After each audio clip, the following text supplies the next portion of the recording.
It started with a headline. Just a string of words on a screen, probably algorithmically chosen to poke at the exact part of my brain that was already buzzing with a low-grade anxiety. We're being replaced by AI, and most people do realize what's coming. I scoffed, of course.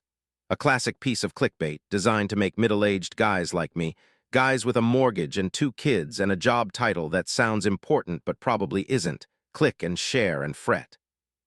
I've been a graphic designer for 20 years.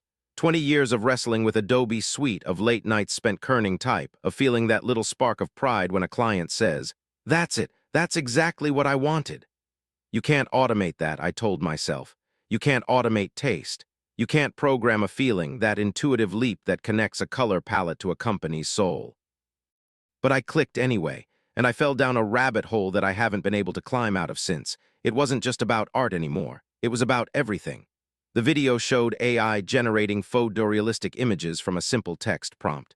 A majestic lion wearing a crown sitting on a throne on Mars, photorealistic. And there it was in seconds. A perfect image, better than what I could probably create in a week. The lighting was perfect. The textures were flawless. It wasn't just technically proficient. It had a sense of drama, of artistry. My artistry. The video went on, showing AI writing legal documents, composing music, writing code, diagnosing diseases more accurately than doctors. And with every example, a little brick in the foundation of my professional identity crumbled away. That night I lay in bed, the blue light of my phone illuminating the worried frown I knew was on my face. My wife, Sarah, was asleep beside me, her breathing slow and steady. She has a real job, she's a nurse. People will always need a human touch when they're sick, a hand to hold. They can't automate empathy, right? But then I remembered an article about robotic caregivers in Japan, patient and tireless and never making a mistake with medication. I pushed the thought away. One crisis at a time, mate. My crisis. My job is to create logos, to build brand identities. It's about communication. It's about taking a complex idea and distilling it into a simple, beautiful mark. I spent 4 years in college learning the theory, the history, the psychology of it all. I spent 2 decades honing that craft.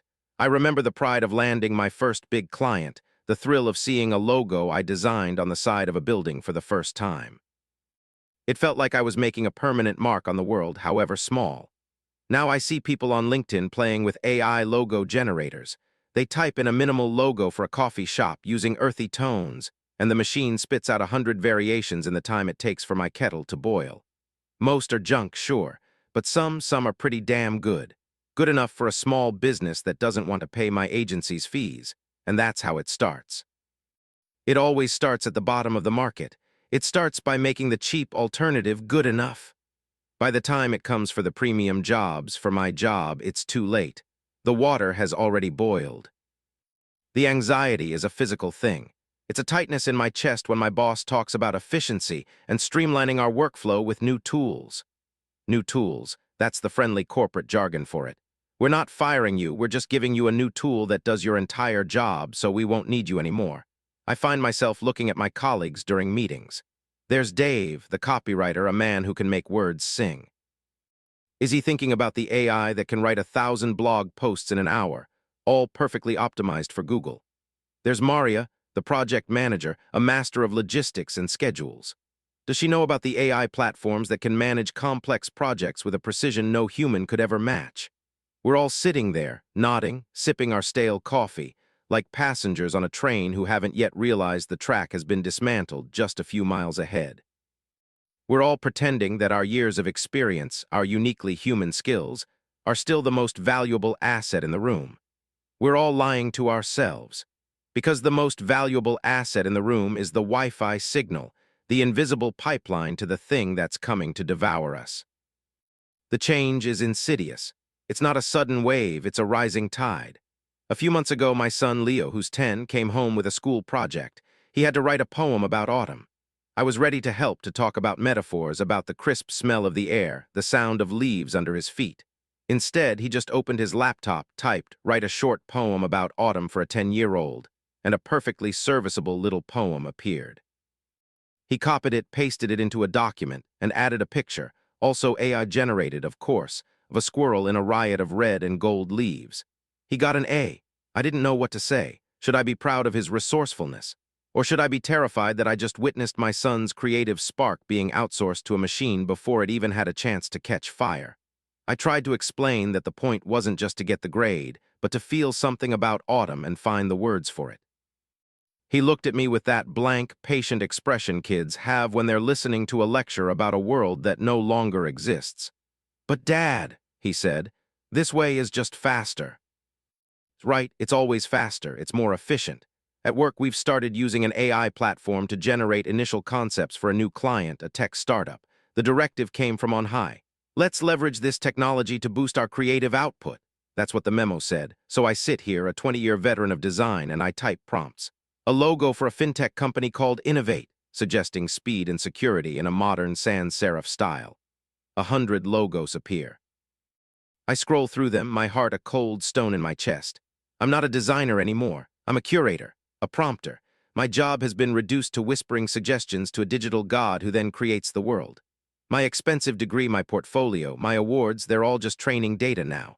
I feel like a master carriage maker watching the first Ford Model T roll off the assembly line.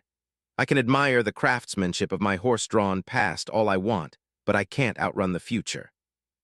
This feeling of obsolescence is a poison. It seeps into everything. I look at my hands, the hands that sketched thousands of ideas that expertly guided a mouse for tens of thousands of hours. They feel clumsy and slow. I find myself second-guessing every creative choice. Is this really good, or is it just the best a human can do? The AI has no bad days. It doesn't get creative block. It doesn't need coffee. It has analyzed every successful logo, every piece of art, every marketing campaign in human history. How can I possibly compete with that? I am a single, flawed, biased human mind. It is a collective, ever-learning digital consciousness. The fight is already over. The worst part is the silence, the fact that nobody is screaming. I'll bring it up with friends over a beer. I'll mention the headline, the technology, my fears. They'll just nod. "Yeah, it's crazy, isn't it?" And then they'll change the subject to football or their kid's last soccer game. It's like they see the tsunami on the horizon but are choosing to argue about the price of the beach umbrellas. Do they not see it? Or do they just not want to? Is the cognitive dissonance so strong that they can't bear to connect the dots between the cool new toy that generates funny pictures and the empty office building down the street? Most people don't realize what's coming. That's the line from the headline, and it haunts me. I feel like a man standing on a rooftop, screaming a warning, but everyone below is wearing headphones, deaf to my cries, mesmerized by the screens in their hands, the very screens that are delivering their replacement. My anxiety has morphed into something darker now. It's no longer just about my job, my ability to pay the bills. That's a primal fear for sure, but there's a deeper, more existential dread that has taken root. If my work, my creativity, my problem-solving ability can be replicated and surpassed by a machine, then what is my value? What is the point of any of us? For centuries, we told ourselves that our minds were special. We were the tool makers, the artists, the dreamers. We built civilizations, we wrote symphonies, we reached for the stars. We defined ourselves by our intelligence, our ability to create meaning from chaos. But what if that was all just a temporary phase?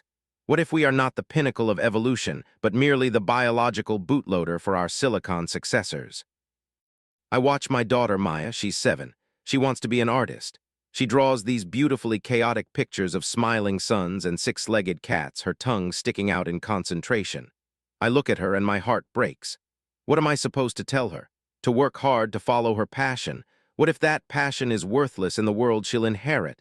What advice do you give a child when the very concept of a human career is evaporating?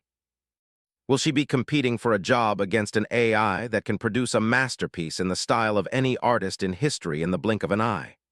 Will her purpose be reduced to simply consuming the art, the stories, the music created by machines, a passive audience for a world we no longer have a hand in creating?